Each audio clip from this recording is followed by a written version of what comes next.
Dikatakan Rizky Akbar selaku Ketua Persatuan Golf Indonesia PGI Kabupaten Bogor, jika saat ini pihaknya terus memfasilitasi para atletnya melakukan try-in maupun try-out untuk menambah jam terbang serta mental pegolf.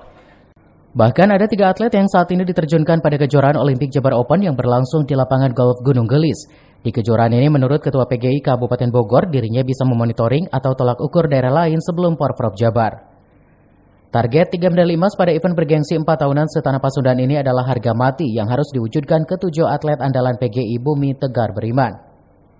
Tryout kemarin di Jawa Tengah, tepatnya di lapangan golf Ali Sucipto dan Merapi di Yogyakarta. Dan sekarang sedang melakukan try-in, itu mengikuti turnamen Olimpik Jabar Open yang diadakan di lapangan golf Gunung Gelis.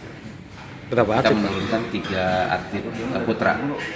Putrinya tidak kita turunkan karena memang itu tidak menjadikan satu target, tapi kita hanya ingin membaca saja kekuatan lawan pada saat Porda nanti. Dari Kabupaten Bogor, CV Suryadi melaporkan.